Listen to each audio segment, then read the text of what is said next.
This is a wax cylinder from 1906, which contains one of several parodies of the popular and highly sentimental song In the Shade of the Old Apple Tree, written only 1 year earlier in 1905 by Harry Williams and Egbert van Alstyne. Wax cylinders were the earliest commercial medium for recording and reproducing sound. From the first recordings made on tinfoil in 1877 to the last produced on celluloid in 1929, cylinders spanned a half-century of technological development in sound recording. This wax cylinder is from a collection of 20 containing Jewish songs that YIVO received in 2023.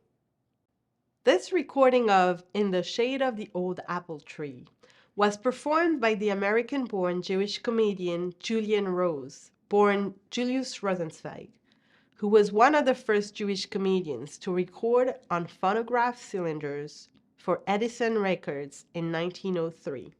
The company had recently launched their new Edison Gold molded records, which, with their improved hard black wax, were capable of being played hundreds of times before wearing out. The song features a typical vaudeville dialect performance, where English is sung with an exaggerated theatrical Yiddish accent. Hey, Mr. Professor, wait a minute, I want to tell you something. Hey, last week we had a party in my house. My little boy was 7 years old. Everybody was there, my cousin, my brothers, everybody.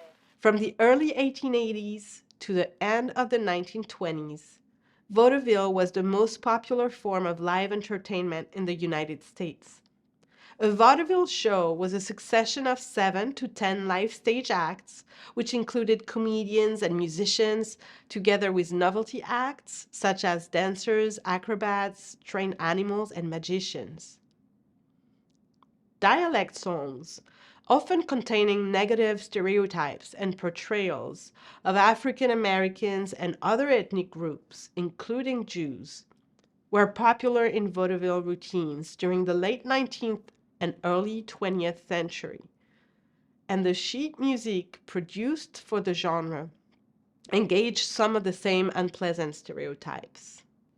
While dialect songs that parodied Jews were initially created by Gentile performers to make fun of Jewish immigrants, the form was eventually adopted by Jews.